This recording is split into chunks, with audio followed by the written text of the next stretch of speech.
Witaj w Archiwum Historii Autorów. Zapraszamy Cię w podróż do świata nieograniczonej wyobraźni. To tu najwybitniejsi polscy twórcy, którymi opiekuje się ZAIKS, zdradzają tajemnice swojego warsztatu. W kameralnych rozmowach z dziennikarkami i dziennikarzami radiowej czwórki opowiadają o swojej artystycznej drodze, marzeniach i twórczości. Osobiste spotkania z autorami pozwolą Ci przenieść się do ich świata i dowiedzieć się czegoś nowego. Może również o sobie. Aha. Dzień dobry, Jakub Jamrozek z radiowej czwórki. Witamy Państwa bardzo serdecznie w Archiwum Historii Autorów. Mówię my nieprzypadkowo, dlatego że dziś mogę zrobić to z niezwykłym gościem. Jeśli powiem, że jest autorem Stankiewicza, to właściwie zdradzę wszystko, ale mogę tę sprawę jeszcze bardziej skomplikować. To znaczy powiedzieć na przykład, że kiedy chodził do szkoły, to nie miał zeszytu. To znaczy miał jeden, ale był to zeszyt do matury, po prostu. Oprócz tego uważa, że Ernest Hemingway wyostrza apetyt na życie. Mało tego, chociaż jest pisarzem, mówi, że nie cierpi pisania. Mam nadzieję, że z tego wszystkiego dziś się wytłumaczy, no i przede wszystkim opowie o swoim życiu. Naszym gościem jest pan Eustachy Rylski, pisarz, dramaturg, scenarzysta. Dzień dobry. Witam pana, witam państwa. Jakie jest pana pierwsze skojarzenie ze słowem dom?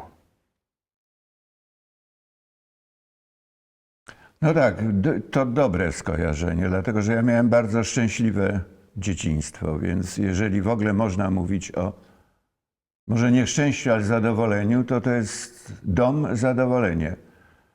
Żyliśmy w niewyobrażalnej nędzy, nawet większej niż sąsiedzi, ale ja miałem dobre dzieciństwo, ponieważ byłem wychowywany przez dziadków, właściwie przez babcię, która była osobą prawie świętą.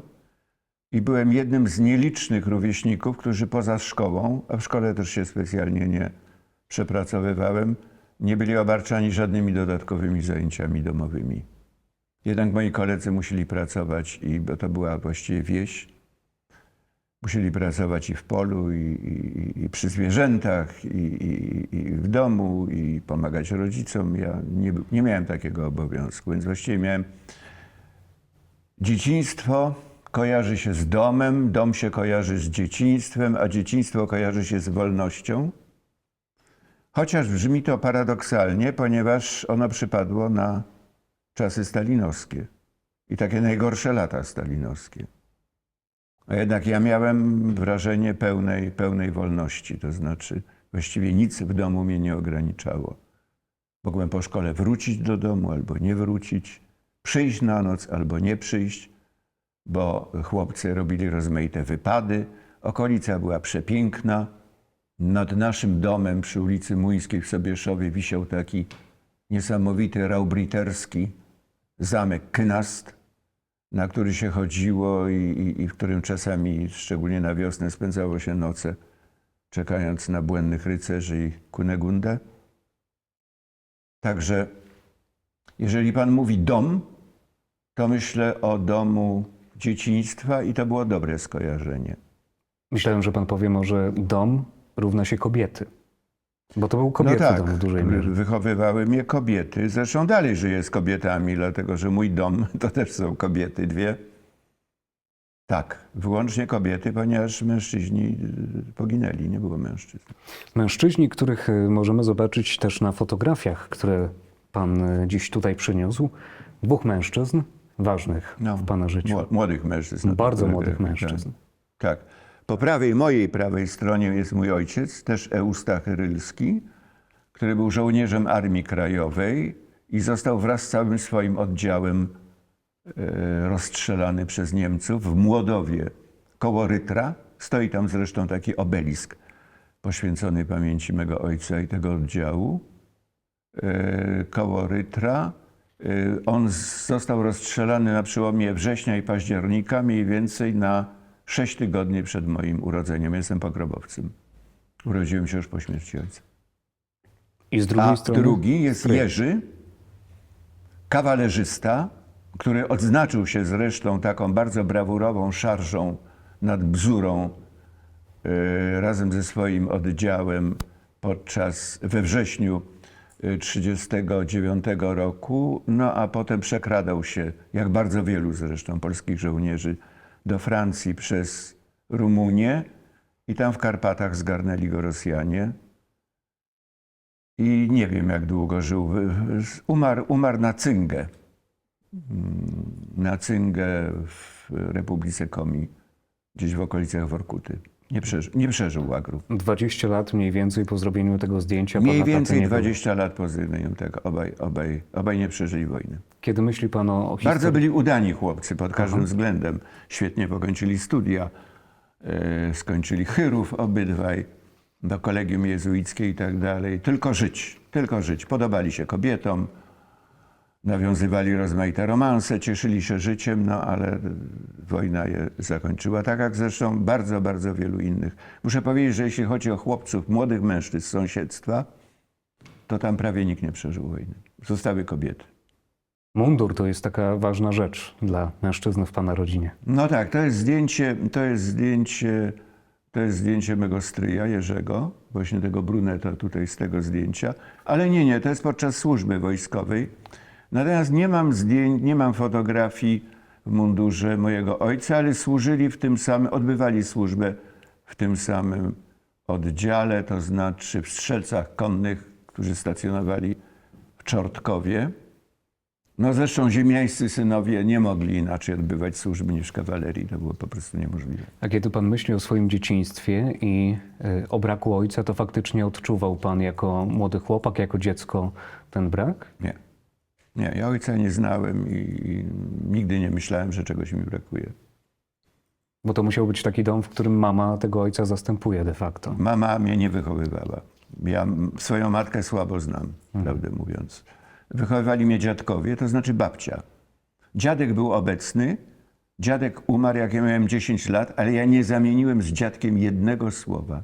Nigdy przez cały czas ten jednego słowa. Ignorował mnie. Chyba mu się nie bardzo podobałem i nie uważał mnie za specjalnie udanego wnuka. Czyli babcia. A babcia była osobą świętą, absolutnie. I bardzo wiele jej zawdzięczam. To jak ta relacja z babcią wyglądała? To były długie rozmowy? Czy tak nie wyglądało wychowanie dziecka i tak nie wyglądało Babcia była życie? dosyć surową osobą.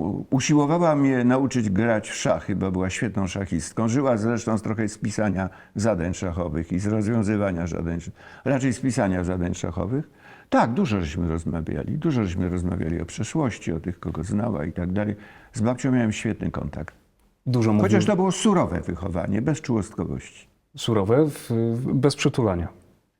No, nie pamiętam przytulania jakiegoś czegoś takiego, ale ja tego nie oczekiwałem. Codzienność małego Eustachego, spotkania z kolegami, włóczenie się długimi popołudniami, wieczorami po miejscowości. Tak to wyglądało? Tak. Szkołą nie bardzo przejmowaliśmy się. Ja potem zostałem, ponieważ byłem najwyższy w szkole, miałem najdonośniejszy głos, w związku z tym zostałem drużynowym takiej drużyny pionierskiej, bo to byli pionierzy, trzeba pamiętać, że to były czasy stalinowskie, imieniem Miczurina.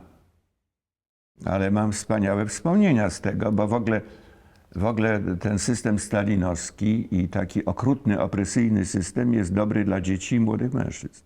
Młodzi mężczyźni, ale dzieci również, chłopcy, dobrze się odnajdują w takiej tyranii. W surowości. W surowości i tyranii, tak, to odpowiada im. Szkoła była bardzo malownicza. Tam nauki było niewiele. To była szkoła podstawowa w Sobieszowie. To były apele niekończące się, zawody. Bardzo było dużo sportu. No różnie to bywało. Pamiętam, że jak umarł Stalin w 1953 roku, pamiętam dokładnie ten dzień, to był taki ponury dzień marcowy, to nauczycielka nas zebrała i powiedziała: wszystkie dzieci płaczą, 3-4. I byłem jedynym, który płakał. Na Właśnie. zawołanie Tak, potrafił pan zapłakać. Tak, no tak, wydawało mi się, że to wielka tragedia. Jeszcze jako bardzo zaangażowany drużyny pionierskiej Miczurina. Potem ta drużyna została zmieniona na harcerską, ale w harcerskiej już nie otrzymałem żadnej funkcji. Kiedy myśli pan też o swojej szkole, pan był takim uczniem, który marzył o tym, kim może zostać w przyszłości? Nie, byłem marnym uczniem. Szkoła nie była panu potrzebna? Niczego mnie nie nauczyła. Ani, muszę panu powiedzieć, podstawowa, ani średnio. Niczego się w szkole nie nauczyłem. Kompletnie niczego. Był zmarnowany czas. Nie tylko ja zresztą. Jak rozmawiam z rówieśnikami, mówią to samo. Jeżeli coś, to dopiero na studiach. To może ci rówieśnicy byli tym takim aspektem, który pana jednak mimo wszystko do tej szkoły jakkolwiek przyciągał, czy nie? No, wiele rzeczy. Prawdę powiedziawszy, podkochiwałem się potem już od 5. klasy w naszej nauczycielce gimnastyki języka rosyjskiego. I to trochę zaowocowało taką moją powieścią Obok Julii, którą bardzo lubię z tych powieści swoich najbardziej. Bardzo ją wyróżniam. Chociaż bohater tej powieści, ten Janek Ruczaj, to nie jestem ja, ale żałuję, bardzo mu tego zazdroszczę. Czyli jednak taki punkt zaczepienia w szkole był. No Chociażby ale- nauczycielka. Ale nie tylko ja się kochałem, połowa chłopców się w niej kochało. Była niewiele starsza od nas. Czyli była konkurencja. Ktoś próbował pana kiedyś zachęcić do tego, żeby uprawiać sport na zawodowym poziomie, biorąc pod uwagę ten wzrost, o którym pan wspomniał i to, że on był zauważalny? W szkole podstawowej nie odnosiłem specjalnych sukcesów sportowych, ale potem chodziłem do liceum sportowego w Karpaczu. To było pierwsze liceum w Polsce o profilu sportowym. Nawet zdawało się egzamin wstępny z zajęć sportowych. I tam przeżyłem 3 lata. Nie skończyłem tego liceum, bo zadarłem z dyrektorką, panią Teresą Srogą. Wymieniam jej nazwisko, ponieważ bardzo mi zaszkodziła. Ja w jej obecności powiedziałem coś niepochlebnego jej bracie, Alojzym Srodze. To są bardzo odległe czasy, więc ani pan, ani nikt z pana pokolenia nie może o tym pamiętać, ale to był bardzo wpływowy gość, publicysta, trochę pisarz i przyjaciel Gomułki. I powiedziałem, że to jest gramofon i kawał skurwysyna do tego jeszcze i któryś kolega doniósł tej naszej dyrektorce. Ona uczyła matematyki, zresztą nie miała pojęcia o matematyce, bo kończyła filozofię. I dała mi 2 z matematyki. To były czasy, kiedy nie przechodziło się, jak się miało 1 2. No i potem już nie znalazłem miejsca w żadnej szkole średniej w powiecie. A to też pewnie było związane z historią pana rodziny, z historią akowską, patriotyczną? Nie, to było czy... związane z nieostrożnością. To znaczy nie powinienem mówić, że to idiota i kawał drania. Ten jej brat. To doniesiono, ale to trzeba było trzymać język za zębami. Czy ten czas szkolny to był czas, kiedy sięgał pan po książki wielkimi partiami, czy dozował Dużo pan czytałem. sobie? Dużo, szczególnie jak byłem w szkole podstawowej. Bardzo dużo doskonałej literatury dla chłopców, radzieckiej literatury dla chłopców. Już nie pamiętam dokładnie tytułów, ale tam była chyba Timur i Ewa Kamanda i Archipelag Ludzi Zaginionych. Samotny Biały Żagiel? Samotny Biały Żagiel, Katajewa to bardzo dobra powieść zresztą.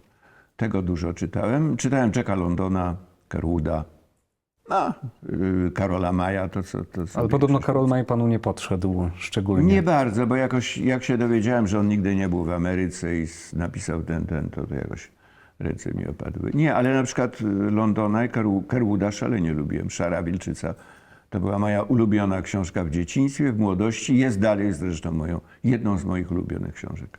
Ale ktoś zaszczepił w panu tę pasję do czytania, czy nie? Nie, dzieci, chłopcy czytali, wie pan, radio było beznadziejne, poza tym prawie nikt nie miał radia, telewizji nie było. W kinach grali 1 film przez 2-3 miesiące. Wie pan, przychodziły takie długie wieczory jesienno-zimowe, to się czytało po prostu. Wszyscy moi rówieśnicy bardzo dużo czytali. Oczywiście, wie pan, nie czytali Prousta, to jasne, ale tą literaturę młodzieżową jak najbardziej. Chociaż pan chyba też szybko dość sięgnął po tę literaturę dorosłą, jak na młodego No tak, człowieka. Hemingway, doświadczenia z Hemingwayem to była szkoła średnia mniej więcej, tak. I Waszkiewiczem. Powiedziałem zresztą kiedyś, że miałem w młodości 2 królów literackich mojej młodości. To był Hemingway i Iwaszkiewicz. Hemingway abdykował, a Iwaszkiewicz dosyć szybko po nim. W gruncie rzeczy nie sięgam w tej chwili ani po jednego, ani po drugiego, ale obaj byli dla mnie w pewnym okresie życia bardzo ważni. Czyli kiedy przywołałem na początku te słowa, że Ernest Hemingway wyostrza pana zdaniem apetyt na życie, to się nie pomyliłem specjalnie. Wyostrzał. Cholernie wyostrzał i robi to dalej. Natomiast uważam, że to bardzo, bardzo średni pisarz.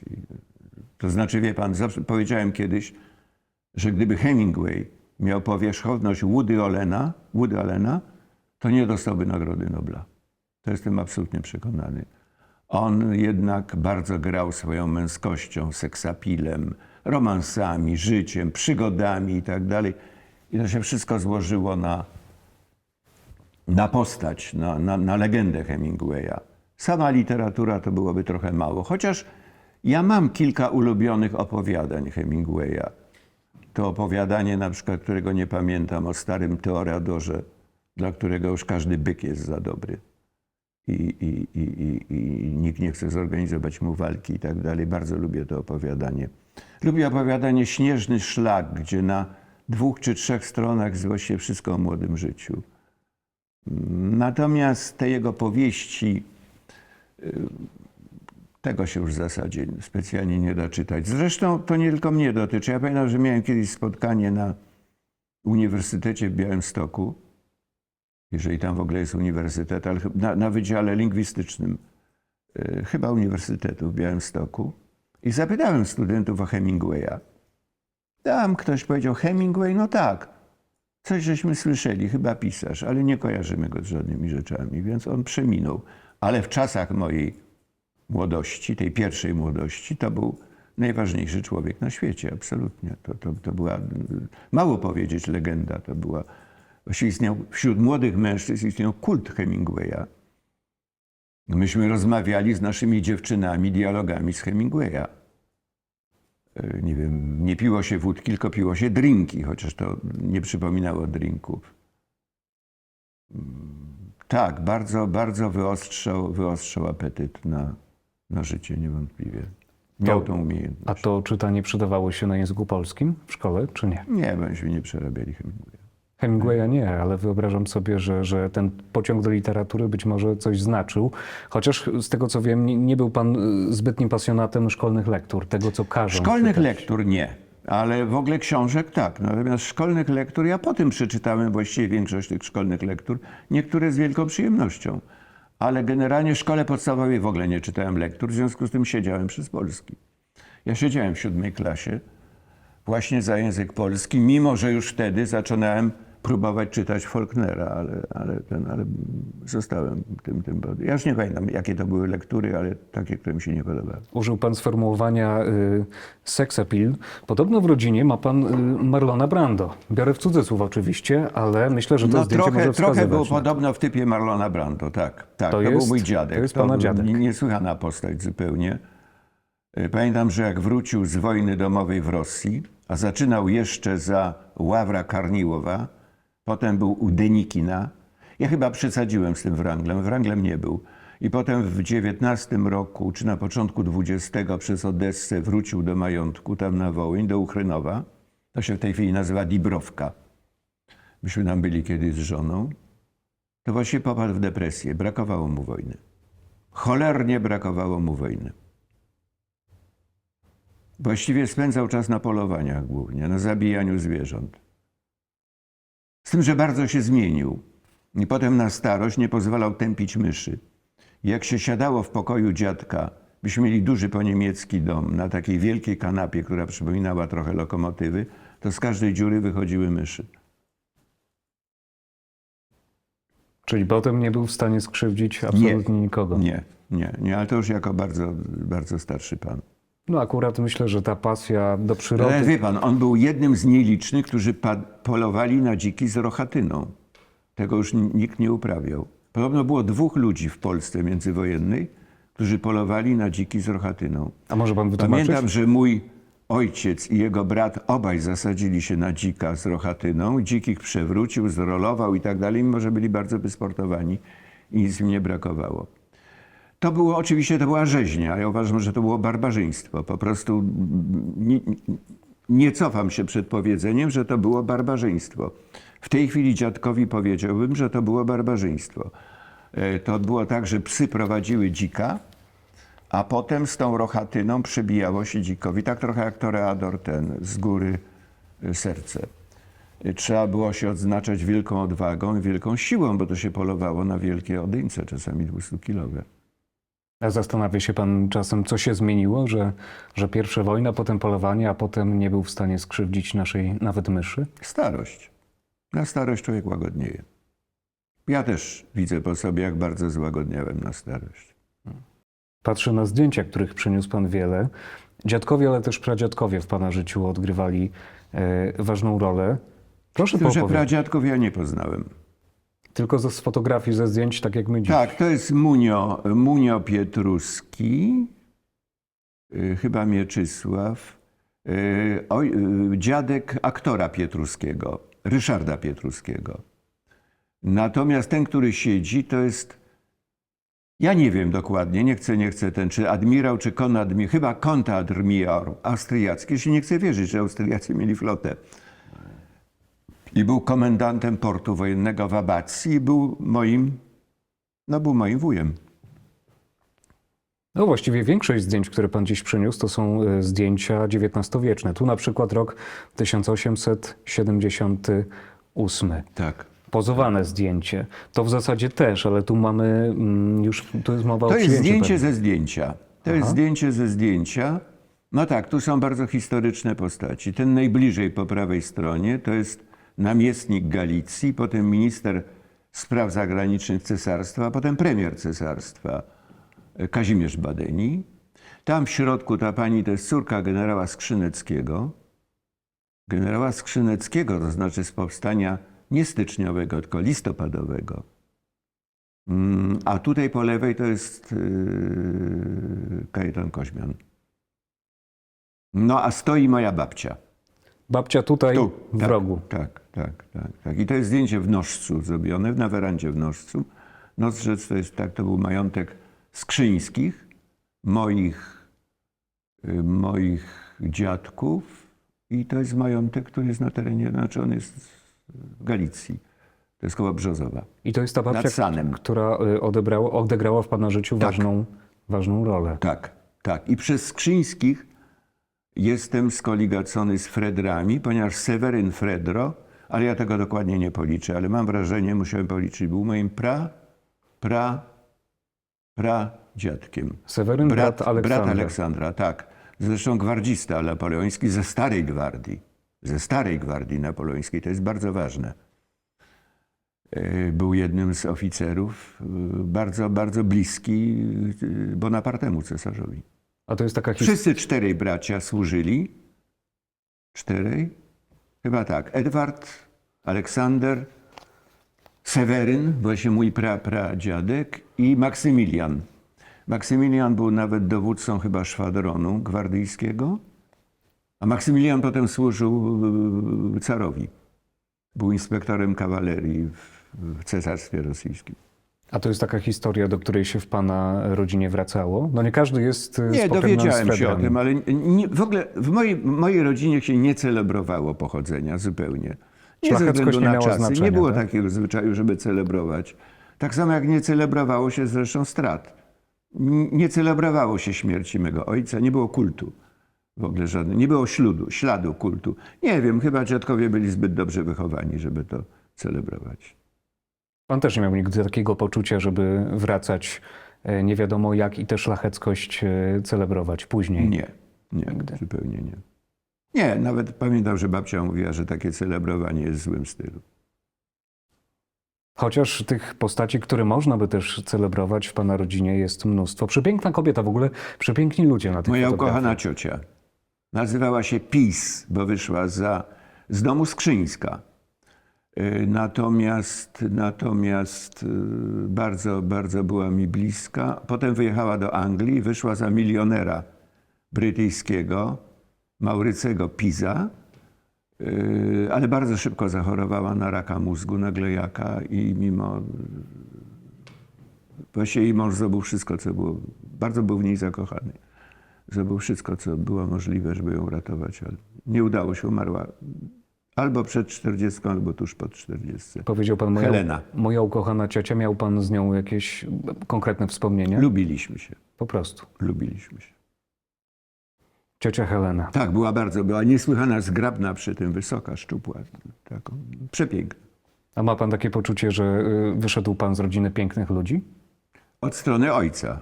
Od strony ojca, dlatego że od strony ojca i może trochę babci, bo od strony matki nie. To strona ojca czy matki? To jest strona chyba babci. A kto tam jest? Bo ja już sobie w tej chwili nie ten... Podpis. Rok 1875 mniej więcej. Badeniowa. A Badeniowa, tak. To jest słusznie, tak, to jest od strony babci, to znaczy od strony Skrzyńskich, to jest żona premiera Badeniego. Tego takiego łysego z wąsami. Będziemy Państwu dozować. Za ładna to nie była, prawdę mówiąc. Ale wie pan, dlaczego przyniosłem to zdjęcie? To nie dlatego, że bo ja jej oczywiście nie znałem, nic mnie z nią nie było. Natomiast, żeby zobaczyć, jakim strasznym mozołem było ubieranie się kobiet. I rzeczywiście kobiety musiały mieć kogoś do pomocy. Już nie można się było tak samemu ubrać. Chociaż jedno ze zdjęć przedstawia też mężczyzn w takich kontuszach, to też pewnie trochę trwało, żeby A się to taki rodzaj, tak śluby brano. Tak, no, to był ślub w Nawojowej, tam gdzie ja się urodziłem. Ja się urodziłem w Pałacu Stadnickich, którzy jeszcze tam chyba byli, w Nawojowej. Przepiękny pałac. To w tej chwili jest Nowy Sącz już. Tam przez jakiś czas była taka słynna szkoła, jakaś pierwsza komputerowa. A w tej chwili odzyskał to niejaki pan Mańkowski i robił generalny remont na ślub swojej córki Mańkowskiej razem z Lubomirskim, ten, który był mężem Kulczykułnej. Pamiętam, że kiedyś żeśmy tam z moją żoną, kiedyś 3 lata temu podjechali. Tam był akurat generalny remont. No i wyskoczył ochroniarz i pyta się, a co państwo tutaj szukacie? No mówię, nic, no tak, oglądamy, chcielibyśmy zobaczyć i ten. A nie, to w ogóle nie macie państwo prawa wstępu. A moja żona mówi, no może pan by dlatego że mój mąż się tu urodził w tym pałacu. A to wie pan hrabia Mańkowski prosił, żeby nikogo tutaj nie puszczać. To każdy może powiedzieć, że się urodził. I nie weszliśmy tam nigdy. Chciałem żonie pokazać pokój, w którym się urodziłem, bo kiedyś tam byłem. Nie było takiej możliwości. Nie. I jeszcze jedno zdjęcie, którym się zachwycaliśmy przed rozpoczęciem naszej rozmowy. A to jest moja babcia. Aha. To jest Stefan chyba, jej brat, który umarł dosyć wcześnie. Moja babcia, która dożyła 92 lat. Jej siostra, która umarła w wieku lat 70, a na samej górze jest chyba Andrzej. Andrzej, Maria, Wanda, Stefan Skrzyńscy. No tak. 1893 rok, znów XIX Tak, wiek. XIX wiek. Tak, XIX wiek. No i też jeden chyba No tak jak ja powiedziałem, no mnie wychowali dziadkowie, którzy byli dorosłymi ludźmi w XIX wieku. To wie pan, wierzyć się nie chce. To prawda. No i zresztą jak patrzy się na te zdjęcia, które są niesamowitej jakości, są grube. A moją babcią zajmował się niejaki pan Dziokowski, który brał udział w wyprawie Napoleona na Moskwę. Bo moja babcia była rodzona w 888, on żył chyba 96 lat. Był doboszem. Prowadzi pan drzewo genealogiczne albo kronikę rodzinną? Tak jak powiedziałem, To już by była nie celebracja. celebruję tego. To już by była celebracja.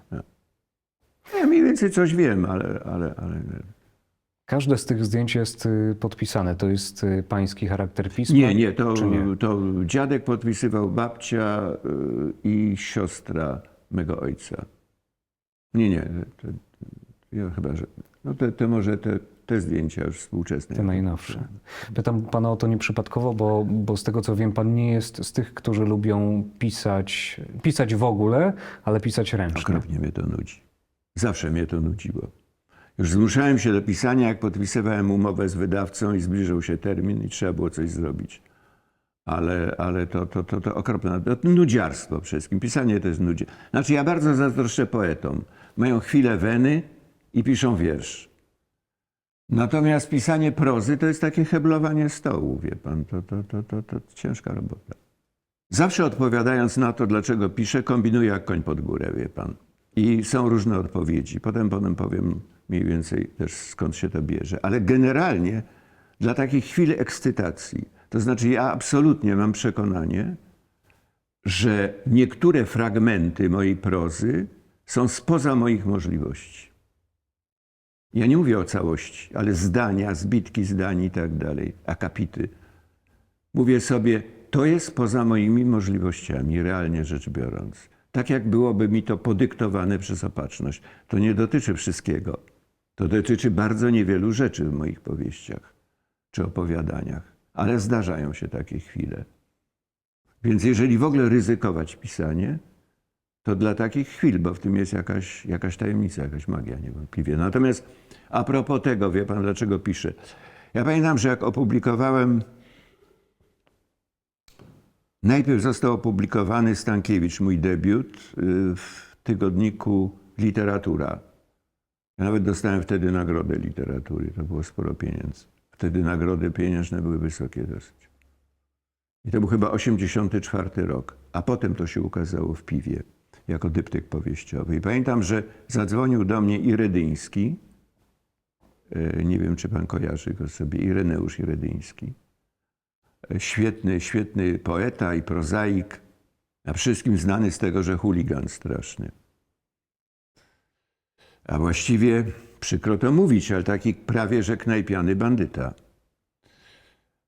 Ja go nigdy nie poznałem, ale zadzwonił do mnie na tydzień przed śmiercią i powiedział: wie pan kolego, młody kolego, sporo starszy był ode mnie, bardzo mi się podobało to pana opowiadanie.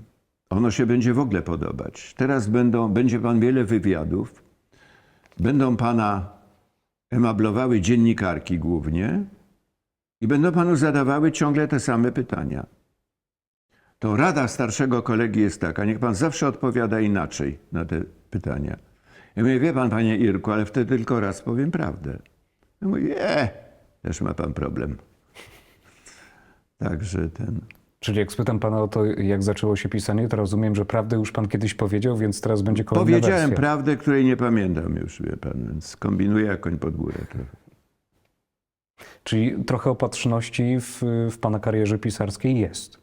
Nie tylko mojej, każdego. Jest coś takiego, że coś tam czasami podpowiada nam opatrzność. No wie pan, geniuszom to w ogóle podpowiada absolut. Wie pan, na przykład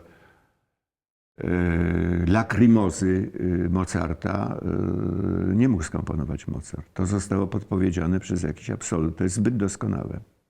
W ogóle cały rekwiem.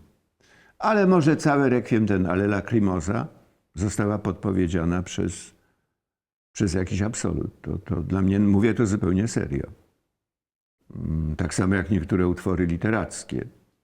Nie wiem, fragmenty wielkiej improwizacji Mickiewicza były podpowiedziane przez, nie wiem, no nie chcę używać słowa Bóg, bo w niego nie wierzę, ale opatrzność, absolut, coś spoza naszej rzeczywistości, bo to jest zbyt doskonałe. Ja uważam, że na przykład mnie nudzi już Iwaszkiewicz, szczególnie jego ale niektóre opowiadania są mistrzowskie, to trzeba przyznać. Ja bardzo lubię jego wiersze. Przy Stankiewiczu też miał pan kontakt z tą opatrznością? Nie, Stankiewicz w ogóle był przeszacowany. Ja nie rozumiem tego. To była bardzo taka sobie historia napisana, tak jak to z debiutantami bywa, bardzo prosto, by nie powiedzieć czasami prostacko. Ja w ogóle nie rozumiem krytyków. Uważam, że większość nie, ale niektórzy krytycy mają drewniane ucho i kompletnie nie mają ucha na muzykę, na rytm, na rym, na puenty. Stankiewicz miał może ciekawą treść, ale był zrobiony bardzo amatorsko. Natomiast przez krytyków, nie chcę, że większość, bo mało kto już się mną zajmuje, ale był uważany za najlepszą moją powieść, obok warunku. Uważam, że jest przeszacowany. Niektóre moje rzeczy, jak na przykład moja ostatnia powieść, nie ostatnia rzecz, ale ostatnia powieść Blask, z kolei został bardzo niedoszacowany. Wie pan, ja kiedyś napisałem w takim zbiorze impresji literackich po śniadaniu, że literaturę, to jest dosyć ważne, że literaturę niesie sprawa i kunszt. Te dwie rzeczy. Sprawa niesie wyżej. I to by się potwierdziło w Stankiewiczu. Ale jeżeli miałbym teraz z ręką na sercu powiedzieć, co niesie wyżej, to wyżej niesie kunszt. Absolutnie. Ja nie mam sobie nic do zarzucenia, jeżeli chodzi o kunszt. Natomiast jeżeli chodzi o sprawę, to u mnie jest często tak sobie. Ale ponieważ wyżej cenię kunszt,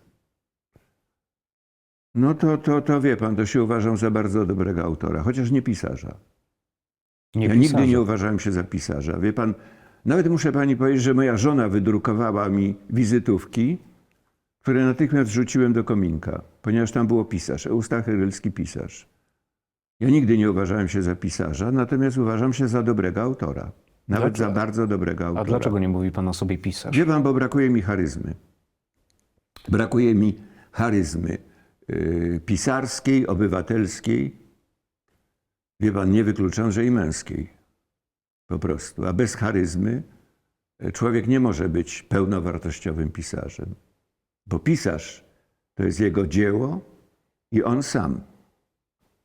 No, co warte byłyby rzeczy Gombrowicza, gdybyśmy nic nie wiedzieli o Gombrowiczu i gdyby w ogóle nie było Gombrowicza? Co byłby warty Lord Jim, gdyby nie Joseph Conrad i jego życie, jego służba na morzu? Czym byłyby dzieła Hemingwaya, gdyby nie jego życie i legenda Hemingwaya? No, u mnie jest tylko dzieło, w związku z tym jestem autorem, ale nie jestem pisarzem. Nigdy nie byłem i nigdy nie będę. A to nie jest autokrytycyzm?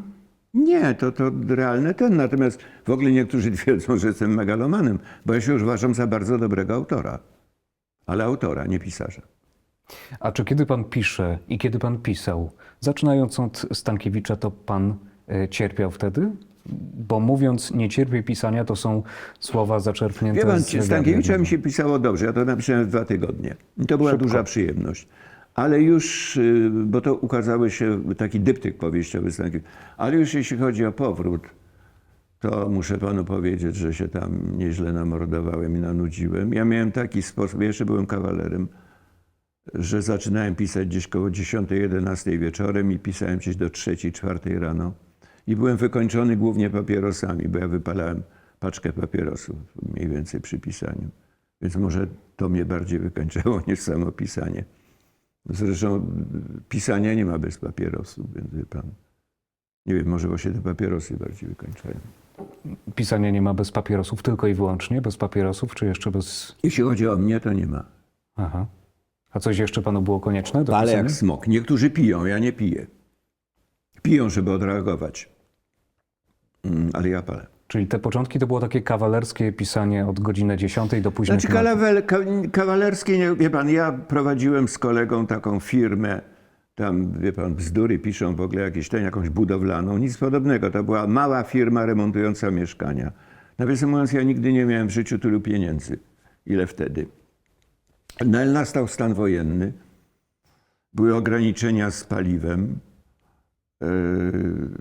Myśmy zakładali takie żaluzje międzyokienne. Tego się teraz nie robi. Szwedzkie takie żaluzje międzyokienne. Mieliśmy dużo zleceń. Malowaliśmy mieszkania i tak dalej. No i wie pan, potem nie było.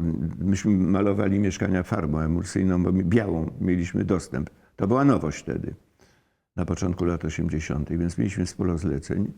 Ja tego nie robiłem, ale organizowałem to. Była taka zabawna historia, że dostałem tą nagrodę literatury i potem miałem dosyć taki głośny wywiad w Polityce po moim debiucie z takim zresztą udanym zdjęciem na pierwszej stronie Polityki. O, to jest rok 85 chyba. I pamiętam, że na wywiad przyszedł do mnie Pietrasik. To był krytyk literacki z Polityki, już nie żyjący. Trochę młodszy ode mnie, ale on już parę lat nie żyje. I bardzo zdumiony. Ja pytam, co, przyszedł pan w sprawie remontu mieszkania? On mówi, nie, ja przyszedłem do pana na wywiad, ale pomyliłem adresy, bo przecież pan był u mnie w sprawie remontu mojego mieszkania. Mówię, nie pomylił pan adres. Zrobimy jedno i drugie, i remont, i wywiad. Więc to pan pisze? Mówię, tak, nazywam się Rylski i piszę. No, a pan przyszedł na wywiad, zrobić wywiad dla Polityki ze mną. No tak, ale pan wcześniej był u mnie w sprawie remontu mieszkania, bo robię jedno i drugie. A to było w ogóle do połączenia? Ja nie przepracowywałem się, wie pan. To dużo by mówić. Ja nie wiem, czy to jest ciekawe. Rozumiem, że podczas tego wywiadu to zrobi się montaż, bo mówię o bardzo wielu rzeczy nieciekawych. Ale tak dla ciekawości panu powiem. Wie pan, wtedy nikt prawie nie miał telefonu stacjonarnego. Ja miałem telefon. I to przeważyło, bo ja się w ogóle nie znałem na tych remontach. Mój kolega się znał. Ale ponieważ ja miałem telefon, to zbierałem zlecenia. To była w ogóle bardzo ważna rzecz, żeby mieć w domu telefon. Ja miałem bardzo ładne peweksowskie mieszkanie, które kupiłem zresztą za ciężko zarobione pieniądze w Peweksie. Dzięki temu dostałem zameldowanie warszawskie. To było takie mieszkanie przy Alei Armii Ludowej. No i kupiłem je od razu z telefonem. Jak się mój kolega dowiedział, że mam telefon, mówię, robimy interes. Będziesz zbierał zlecenia i będziesz współkierował firmą, a ja będę pracował. A potem wynajmowaliśmy ludzi, także dobrze nam szło, dobrze nam szło. Myśleliśmy o tym, żeby tą firmę rozwinąć, ale stan wojenny to załamał zupełnie. Ja miałem wtedy 36 lat, że jestem za młody, żeby nic nie robić i siedzieć w domu. Przez pół roku siedziałem, myślałem sobie, że może spróbowałbym pisać, tym bardziej, że miałem świetną historię, którą opowiedział mi mój dziadek. Znaczy nie mnie, tylko opowiadał komuś tam, a ja się przysłuchiwałem. Wolno było się przysłuchiwać rozmowom dziadka z jego kolegami i znajomymi. Był bardzo towarzyski, a nie wolno nam się było z moim ciotecznym bratem odzywać. Siedzieliśmy pod stołem i mieliśmy milczeć. Ale przysłuchiwałem się tym rozmowom. I dziadek opowiedział historię, że podczas wielkiego ślubu w Petersburgu, na który pojechał z moją babcią, to był też jeszcze XIX wiek, spotkał Polaka, który mu opowiedział, że podczas odbywania praktyki oficerskiej na Kaukazie spotkał zabójcę swego ojca w jednej z sotni kozackich. No i dał mu potem do wiwatu, a ten zamordował jego ojca w jego obecności. Ten człowiek był dzieckiem. Tak, dla zabawy. No i pomyślałem sobie, to jest niesamowita historia. Niesamowita. Trzeba spróbować to napisać. Napisałem, to takie było dosyć toporne, ale to się spodobało. Wiem, że Mędrak napisał recenzję taką dużą, pierwszą recenzję, już nie pamiętam, chyba w literaturze właśnie, że to fantastyczna historia napisana jednak zbyt lakonicznym językiem. A lakonicznym, ale to rzeczywiście to duża taka powieść, właściwie taka egzystencjonalna, która zmieściła się w 100 stronach. Ale w 100 stronach dlatego, że nie miałem żadnego treningu i jak gdyby nie bardzo potrafiłem to rozbudować. Dzisiaj tę historię napisałby pan inaczej? No lepiej na pewno. To był rok 84. Chociaż czy byłoby to uznane za coś lepszego? Ta lakoniczność tego, że to były krótkie zdania i że to było bardzo lakoniczne, uważano za zaletę. To było na takiej kontrze wobec literatury, którą w ogóle uprawiano. Wracam trochę do tego pytania o mnogość zawodów, które pan w swoim życiu uprawiał. Nie było ich tak dużo. Ale docenia pan to, że robił pan inne rzeczy poza pisaniem? Nie. Robiłem bardzo byle jakie rzeczy i specjalnie się nim nie chwalę. Czyli jednak bycie autorem to podstawa. Niczego w życiu nie robiłbym lepiej niż pisanie. Nie wiem, czy dobrze piszę, ale na pewno niczego lepiej w życiu nie robiłbym lepiej. Więc gdyby pan zapytał, dlaczego pan pisze, no może z tego powodu. Pamiętam, że w którymś wywiadzie to powiedziałem. A dziennikarka, która prowadziła ten wywiad, a wie pan, ja czytałam jakąś inną pana wypowiedź i on mówił zupełnie co innego. No i potem opowiedziałem tą historię z Iredyńskim. Ale tak, gdybym miał najuczciwiej powiedzieć, to w życiu coś trzeba robić. Otóż chyba niczego nie robiłbym lepiej niż pisanie. Ale jest pan bardzo ciekawym autorem, bo autorem, który chyba nigdy nie prowadził ani pamiętnika, ani żadnej własnej kroniki, Nie, no i w ogóle notatek. bardzo unikałem, żeby nie pisać o sobie. Dlatego, że bardziej wierzyłem intuicji niż doświadczeniu. Wyobraźni intuicji niż doświadczeniu. I byłbym bardzo niezadowolony, gdybym był skazany tylko na doświadczenie.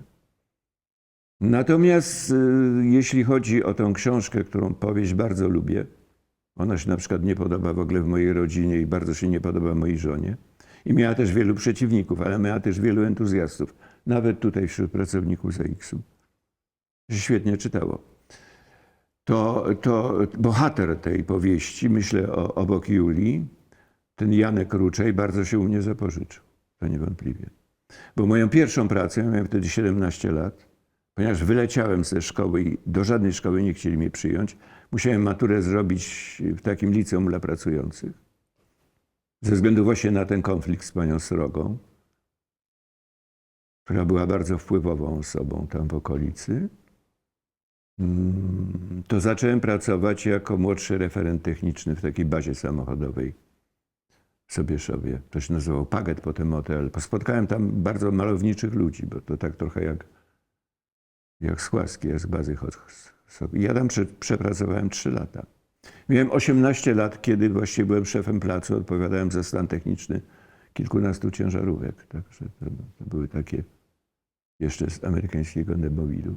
Tak, tą pracą mogę się pochwalić, bo ja nie wyobrażam sobie 18-latka, który by sobie z tym poradził. Z tymi kierowcami, z których co drugi był bandziorem równym. I z mechanikami, monterami i tak dalej. Jakoś sobie radziłem. Pamiętam, że jak moi szefowie wyjeżdżali na urlopy, a wyjeżdżali w lecie, zostawiałem na całe lato, zostawałem i kierowałem tą bazą. I naprawdę ponosiłem ogromną odpowiedzialność jako 18-latek. A kiedy myśli pan o sobie, chociażby w tej pracy, to uważa się pan za człowieka otwartego na innych ludzi? Bardzo umiarkowanie. Nie, wie pan, ja nie miałem tam. Ja od razu dałem do zrozumienia, nie jesteśmy tacy sami. Bardzo was szanuję. Szanuję waszą pracę, waszą odwagę, waszą desperację, waszą brawurę. Nie mam 10. części tej, która jest u was, ale nie myślcie, że zostaniecie, ktokolwiek z was zostanie moim kolegą, tak jak ja nie myślę, że zostanę waszym kolegą. I to zostało uszanowane, to zostało dobrze przyjęte. Pytam o to. Pamiętam, że miałem 18 lat i tykano mnie. Zwracałem uwagę, nie mów do mnie ty, nie jesteśmy kolegami. I oni to szanowali. Nie udawałem, że jestem z nimi zakolegowany. Natomiast bardzo byłem zaprzyjaźniony z takim inżynierem Janem Podmagórskim. Takim bardzo hemingwayowskim typem, który nigdy nie przyznawał się do Hemingwaya i który wywarł na mnie też wielki wpływ. Pytałem o tę otwartość na innych ludzi, bo zakładam, że bez spotkania z tym innym człowiekiem trudno też pisać, bo skądś się bierze bohaterów przecież? Z wyobraźni. Z wyobraźni. Życie bohaterów podpowiada bardzo, bardzo rzadko. W moim przypadku to były 2 razy.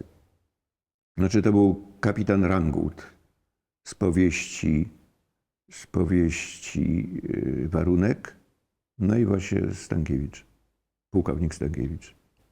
A są takie okoliczności, kiedy pańska wyobraźnia działa najlepiej? Działała najlepiej?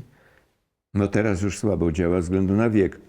Wie pan, dobrze działała, kiedy między 30 a 40, kiedy pisałem te. Natomiast potem ja sobie zrobiłem 20 lat przerwy. Bardzo żałuję. Nie do nadrobienia. Kompletnie nie do nadrobienia. A tak wydawało mi się, że przyszły nowe czasy, kapitalizm, że literatura jest trochę passé. Co ja tu będę gryzim piórkiem jakimś i tak dalej, skoro się otwierają takie możliwości.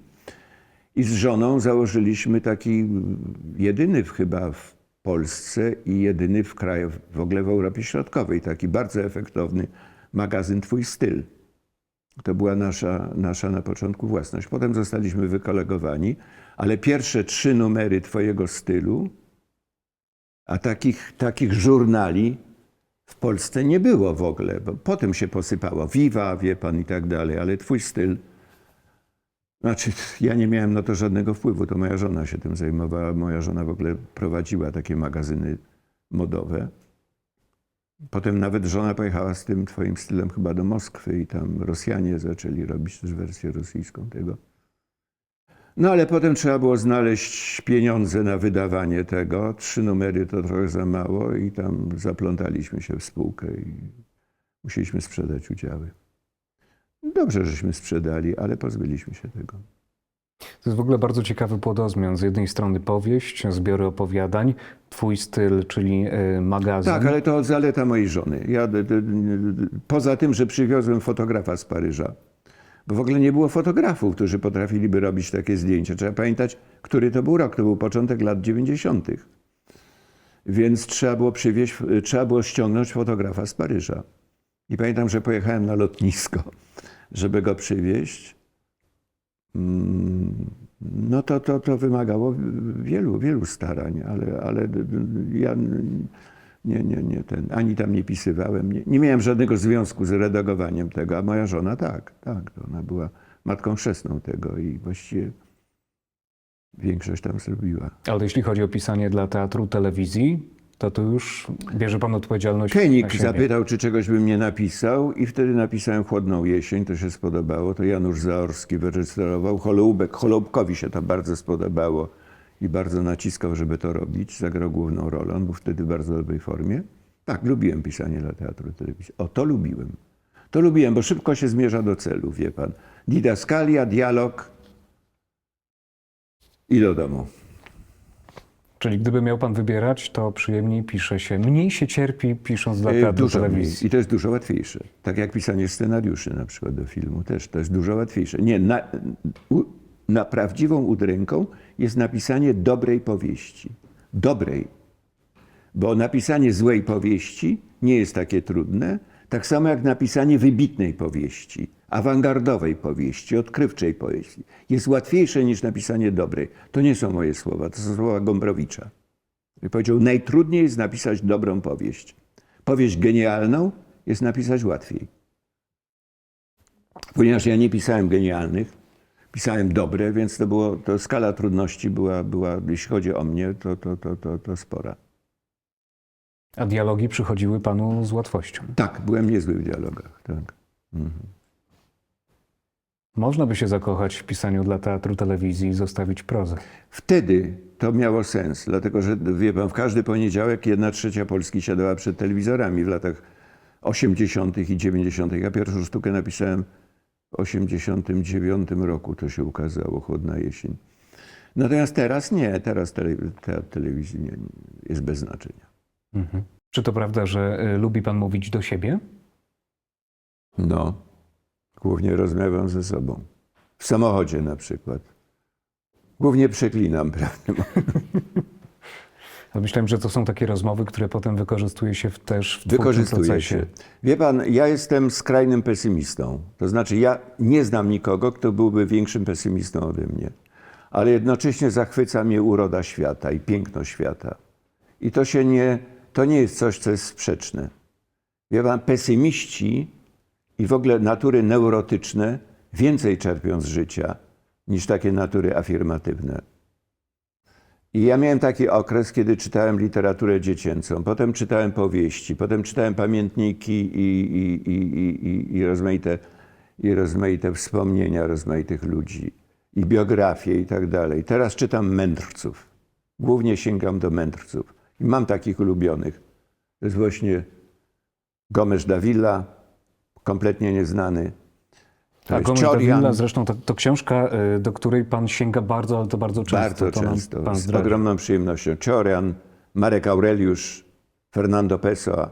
Wie pan, tą książkę miałem spotkanie w Bibliotece Narodowej. Podeszła do mnie prześliczna dziewczyna, która zwróciła moją uwagę swoją urodą. Taką niespotykaną urodą, taka modelka w najlepszym tego słowa znaczeniu. I podała mi tą książkę i powiedziała, to dla pana. Ja pytam się, co to jest?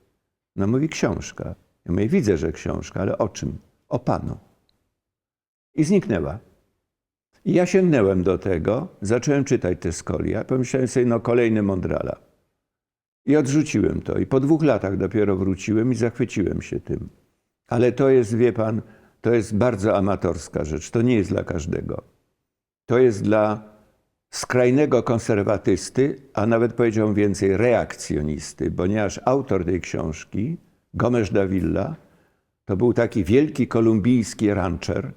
Tam 1/3 Kolumbii do niego należała. Hodował ogromne stada bydła i był przemysłowcem. I niefortunnie zapalając cygaro spadł z konia i uszkodził sobie kręgosłup i nogę tak niefortunnie, że właściwie resztę życia spędził na fotelu. A jak uszkodził sobie tą nogę, to był młodym człowiekiem stosunkowo. I został mędrcem.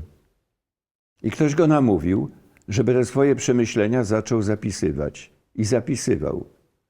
Ale to są rzeczy absolutnie nie dla każdego. To są rzeczy w ogóle zdumiewające. Po prostu on jest wyśmiewany, on jest wykpiwany przez ten mainstream europejski, ale mi jest bardzo bliski. To jest taki, jak powiedział jego biograf, to jest taki anioł uwięziony w czasie. To ładne określenie. Anioł uwięziony w czasie. Wiem, że dałem to do przeczytania mojej żonie, powiedziała, nie, to obrzydliwe po prostu. To są bzdury, bełkot. Pamiętam, że dałem to mojemu koledze. Pamiętam, że dałem to do przeczytania też temu Markowi Nowakowskiemu, z którym się kolegowałem. Próbowałem namówić Janusza Głowackiego. Mówię o autorach, z którymi byłem stosunkowo blisko. Znaczy blisko, znałem ich, byliśmy zakolegowani. Nie, oni to odrzucili zupełnie. A dla mnie jest to bardzo bliskie. No ale trzeba być reakcjonistą, żeby to zrozumieć. Ta dziewczyna miała rację, że to o panu? Tak. Ona podała, obróciła się, wyszła, nigdy jej nie spotkałem. To może znów to jest tak jak z tą opatrznością, która czasem w niektórych Może, zdaniach to było przychodzi. bardzo tajemnicze.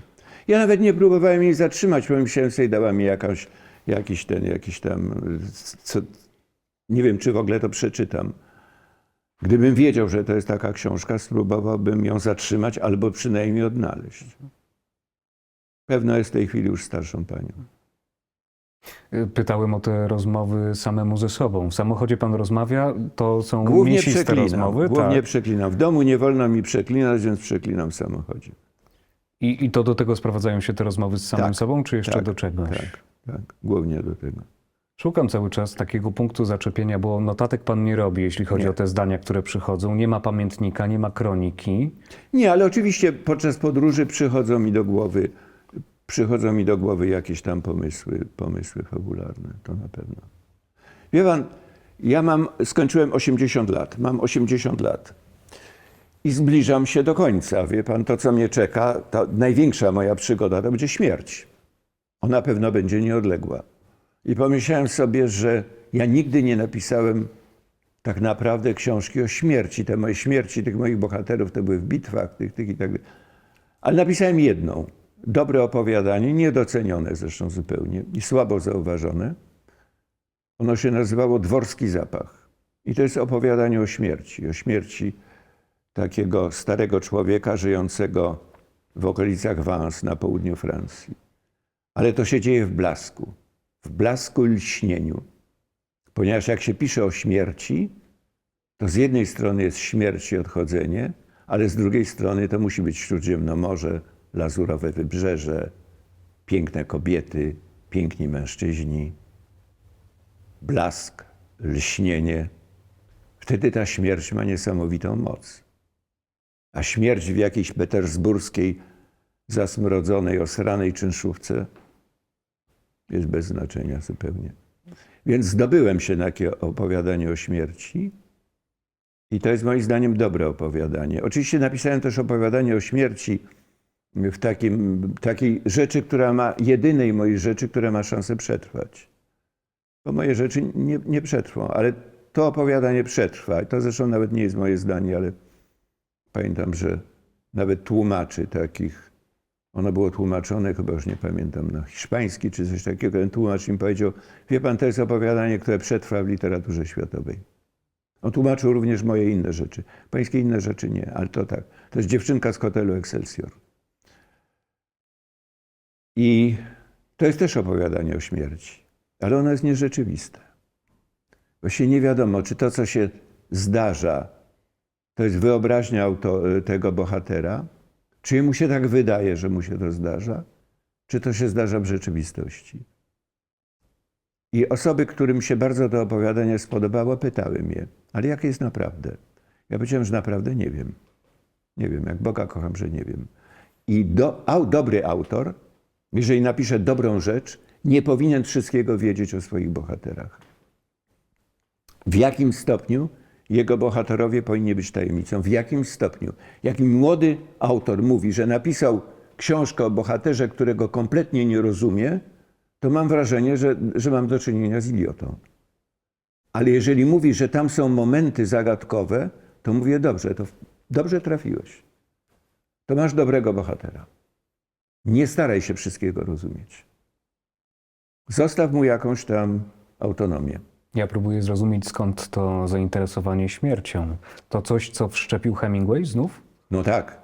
Hemingway potrafił pisać tylko o śmierci. Naprawdę dobrze pisał o śmierci.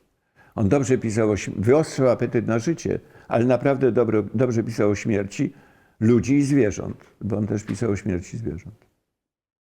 Bo śmierć to jest taki temat, od którego raczej na co dzień uciekamy. Zresztą on był konsekwentny, bo sobie potem wbił 2 gramy ołowiu przez usta w mózg jeszcze przed 60. Bardzo go pociągała śmierć, innych i własna. Nie tylko śmierć byków na arenach, ale chciał się też dowiedzieć, jak to będzie z nim.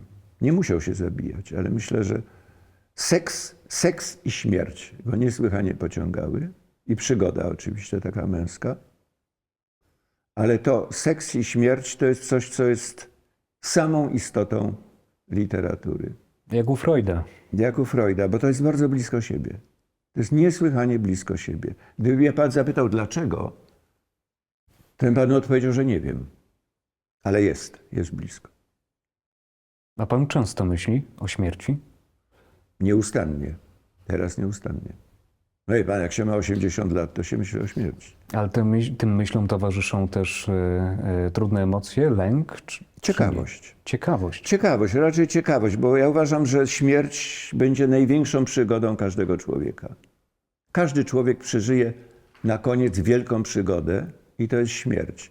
Natomiast ja się potwornie boję tego całego znoju przy umieraniu, cierpienia fizycznego, brudu, smrodu. To jest makabryczne zupełnie. Nie, to nie jest tak, że ja wyglądam śmierci, oczekuję śmierci, ale myślę o śmierci. Jak się ma 80 lat, to trzeba myśleć o śmierci. No, znam ludzi, którzy mają z lat 20, uważają, że trzeba mówić o śmierci głośno, bo to jest rzecz, która czeka każdego nie wiadomo kiedy przyjdzie. Może tak. jutro, nawet jak się ma 20 na karku. Zgadza się. Miłość to ważna dla pana rzecz? Wie pan, opowiem panu taką historię. To się nie chce wierzyć, jak się patrzy na mnie teraz, ale jakieś 70 czy 60 lat temu byłem dosyć ładnym i zmysłowym chłopakiem i podobałem się dziewczynom. I miałem taką narzeczoną, która miała na imię Małgosia. Ona już zresztą nie żyje. Większość moich narzeczonych już nie żyje. I ona pewnej lipcowej nocy powiedziała, że mnie nie kocha. I to był dla mnie taki wstrząs, że włożyłem głowę między ogrodzenie jej domu i postanowiłem ją sobie ukręcić. I się wykręcałem na wszystkie strony i wyłem. Po prostu wyłem. To była 2 w nocy, a ja wyłem. Wyszła jej matka i powiedziała: słuchaj, ja nie wiem, co jest między wami. Ja nie wiem, co jest między tobą a Małgosią. Czy ona cię kocha, czy ty ją kochasz, kto nie kocha, kto kocha, kiedy kochał i tak dalej. Ale ja na 6 idę do roboty. Idź wyjdź 2 domy dalej. I I pomyślałem sobie, tak mnie traktujecie? No to dobrze. Poszedłem do domu, wziąłem zdjęcie Małgosi i dorysowałem jej wąsy. Do dzisiaj mam to zdjęcie i jakoś mi minęło. To tyle, jeżeli chodzi o miłość. Nie, ale ja widzę tu zdjęcie. No, zdjęcia współczesne, tu też jest miłość chyba. No tak, to znaczy, wie pan, to ciekawe, że zdjęcie im bardziej się Włochy z żoną. im bardziej się posuwamy w latach, tym bardziej muszę powiedzieć, że nie chcę być takim ostentacyjnym, ale tym bardziej moją żonę kocham. Chociaż dzisiaj mieliśmy awanturę koszmarną, dlatego że ja ją poprosiłem, bo mamy 2 samochody, że ponieważ nie chce się przebijać przez te korki, niech ona dojedzie z tymi zdjęciami do mnie. I gdzieś spotkajmy się w połowie drogi. No i tak się rzeczywiście stało, ale dojechała wściekła. Ale wściekłość z miłością mogą być połączone. No u nas emocje, nieustannie. jest U nas życie. nieustannie. Jest życie. Tak, ale jest mi bardzo bliska. Jesteśmy do siebie szalenie przywiązani. Wie pan, w wieku 80 lat mówienie o jakiejś takiej miłości trochę jest dwuznaczne, ale następuje coś takiego jak przywiązanie. Ogromne. Powiedzieliśmy sobie zresztą z żoną, że odejdziemy wspólnie. Bo moja żona mówi, że nie wyobraża sobie życia bez... My jesteśmy bardzo długo małżeństwem. My jesteśmy małżeństwem, znaczy długo, już jak na mnie długo, ponad 40 lat. A poza tym jesteśmy rówieśniczym małżeństwem. To bardzo też wiąże. Ja myślę z przerażeniem o żonach moich kolegów, które są na przykład 30 albo 40 lat młodsze. To bardzo złe małżeństwa. Oni na starość się nie cierpią. One nie akceptują niedołęstwa tych swoich mężczyzn. A to w środowisku, które ja znam, no może nie w środowisku literackim, filmowym była taka moda, żeby w pewnym wieku zostawiać żonę, która była rówieśnicą i ożenić się z dużo młodszą. Ale to już nie będę wymieniał nazwisk, ale to nic z tych związków nie wychodziło. No bo jak 60-latek żeni się z 30-latką, to powiedzmy sobie, że przez 5-6 lat jest nieźle. No ale potem zaczyna się starość tego męża, a żona jest w szczycie rozwoju, więc to nie idzie. Zresztą mamy przyjaciół. Większość naszych przyjaciół to są małżeństwa, gdzie jest różnica 20-30 lat, a to nie są dobre małżeństwa. Nasze jest dobre. A ta relacja z Znaczy, żoną? czy jest dobre, to się zorientuję wracając do domu. Moja żona była wściekła, jeszcze pomyliliśmy adresy. Ja powiedziałem, że czekam przed inną szkołą i tak dalej. Ona musiała tam krążyć.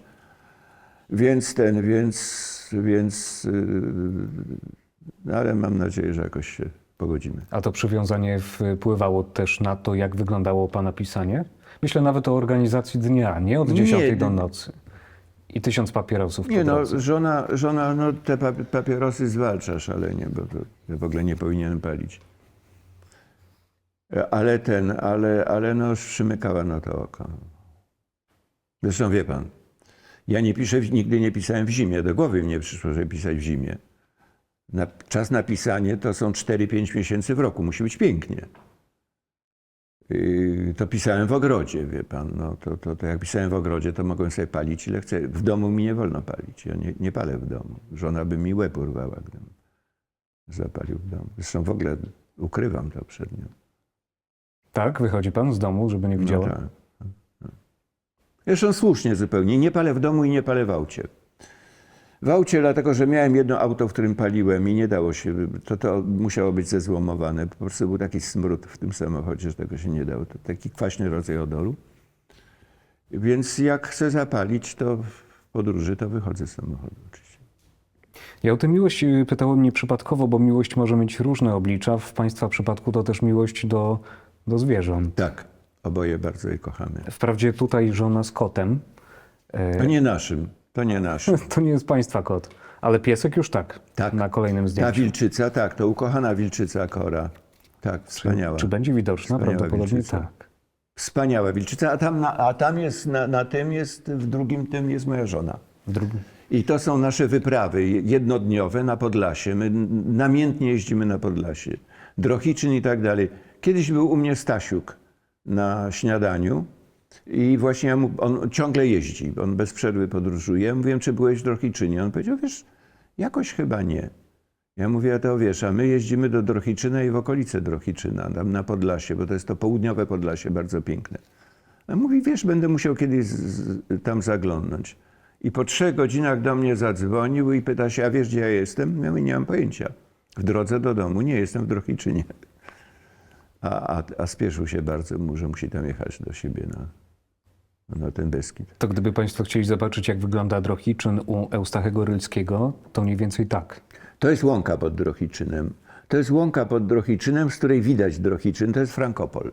Miejscowość Frankopol i to jest nasza ukochana łąka. Tutaj akurat jesteśmy z tym, że pamiętam, że kiedyś siedzieliśmy na tej łące, byliśmy tylko z żoną. I pomyślałem sobie tak, to było 3-4 lata wcześniej, że obok mnie siedzi piękna żona. Moja żona w młodości była naprawdę wyjątkowo ładna i wyjątkowo pociągająca. Siedzi piękna żona, przed nami jest butelka wina, bo też nie było tych obostrzeń alkoholowych, pieczona kura. Obok leży młoda jeszcze wtedy wilczyca ukochana. No, grzech powiedzieć, że się nie jest szczęśliwym. Jestem szalenie zadowolony, a właściwie powinienem powiedzieć, że jestem szczęśliwy. To był czerwiec, przepiękny dzień, w oddali widoki Drohiczyna, wieże kościołów, tam jest 5 kościołów i nagle usłyszałem, jak jastrząb zaatakował wilgę i właściwie rozerwał ją w powietrzu. I usłyszałem ten przerażający krzyk wilgi. I powiedziałem sobie, nie ciesz się tak, durniu. Nie ciesz się tak, durniu. Widzisz, jakie jest życie. I pomyślałem sobie, nie no, co tu mówić o szczęściu. Ja już chciałem powiedzieć, że z tym pesymizmem to chyba przesada. Nie, wie pan, ja uważam, że życie jest absurdem, bez przyczyny i skutku zupełnym. Nasze życie jest, to jest nonsens kompletny. Ponura komedia. Natomiast Bogu dzięki, że istnieje piękno. Piękno świata, piękno przyrody, natury i piękno dzieł ludzkich. To jest piękno dzieł boskich i piękno dzieł ludzkich. Ale to jest oszustwo. W tym jest coś demonicznego, to znaczy piękno ma znieczulić nasz ból istnienia związany z trwogą, jaką napełnia nas życie. Jest w tym coś demonicznego i diabelskiego. Piękno nie podpowiada nam Bóg, piękno nam podpowiada diabeł. Piękno świata jest sprawą diabła. A w istnienie diabła wierzę. Ja zresztą diabła spotkałem kiedyś, więc nie mam co ten. Piękno jest proweniencji diabelskiej. Ono nas oszukuje, ono nas zwodzi. Mówi, popatrz, jaki jest świetny, jaki świat jest piękny, jakie twoje życie jest piękne. Jesteś otoczony pięknem. A zaciekawił mnie pan tym diabłem. Znieczulam cię w ten sposób. Uznaj, że twoje życie ma sens. Doceniasz piękno. Wie pan, to jest bardzo grecki pogląd na świat. Grecy byli, no mój pesymizm przy pesymizmie, mówię o starożytnych Grekach, to w ogóle nie jest żaden pesymizm. Oni dopiero byli pesymistami. Ale przed tym, żeby sobie ukręcić łeb, ratowało ich piękno i takie zakochanie się w pięknie. Głównie natury, chociaż też pełno rzeźby i tak dalej. Ale wie pan, oni nie byli ludami księgi. Wszystkie ludy księgi nie zauważają piękna, bo piękno nie jest żadną kategorią dla nich. Myślę o ludach księgi, to znaczy chrześcijanach, judaistach i prawosławnych, bo oni mają przed sobą perspektywę metafizyczną. Jest bardzo ważne, żeby mieć przed sobą perspektywę metafizyczną. Jeżeli człowiek jest pesymistą, to jest człowiekiem niewierzącym. Jak jest człowiekiem niewierzącym, to nie ma przed sobą żadnej perspektywy metafizycznej. Śmierć jest końcem wszystkiego. No to jak tu nie być pesymistą? Dlatego te ludy księgi, a to jest większość świata, prawda? To jest islam, to jest judaizm, to jest chrześcijaństwo. Chrześcijaństwo, które się dzieli na wschodnie i zachodnie, to są ludy księgi. Oni wierzą, że po tym życiu na ziemi będzie nagroda w postaci życia wiecznego. Grecy w to nie wierzyli. Ja w to też nie wierzę. No ale tak sobie myślę, czy piękno jest dziełem szatana, czy nie jest dziełem szatana, to dobrze, że istnieje. To skąd pan czerpie nadzieję? Nadzieję na co? Taką codzienną do życia, że warto wstać i żyć. Nie, no z przyjemności, wie pan, dlatego że ja nie wierzę w szczęście, ale wierzę w przyjemności. I przyjemności jest od cholery i trochę. Szalenie dużo jest przyjemności. Wie pan, jak skończymy rozmowę, to pójdę sobie zapalę papierosa i to jest ogromna przyjemność. Ja uważam, że przyjemnością jest jeżdżenie samochodem. Nawet z Warszawy do Chotomowa i z Chotomowa do Warszawy. W młodości ogromną przyjemnością były romanse. Dobre jedzenie jest przyjemnością. Oczywiście na starość tych przyjemności jest coraz mniej. Niektóre kończą się definitywnie. Ale nie należy tych rzeczy mylić. W życiu jest bardzo wiele przyjemności. I nie udawajmy, że one nas nie dotyczą. Natomiast czy istnieje szczęście? Nie wiem, wątpię. Powiedział pan o tym, że spotkał pan diabła. Nie będę tego rozwijał. Jeszcze się przyplączę. Zostawiamy ten temat. Zostawiamy. A kim dla Eustachego Rylskiego jest artysta? Kim jest twórca? Wie pan, prawdę powiedziawszy, takim trochę dziwnym stworem. Wie pan, każdy inteligentny człowiek, utrzymujący się ze swoich artystycznych dokonań czy nie, ma takie chwile, kiedy sobie myśli, że obok takiego codziennego trudu bliźnich i konkretnego trudu bliźnich zajmuje się czymś, co mu nie przystoi, co nie jest poważne. Ja nie znam nikogo, kto nie miałby od czasu do czasu takich myśli.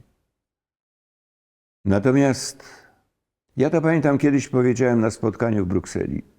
Jeszcze jak byłem w prezydium zarządu ZAIKS-u, a byłem przez jeden sezon, wydelegowano, zresztą nie tylko mnie, do Brukseli i tam się spotkałem z europosłami.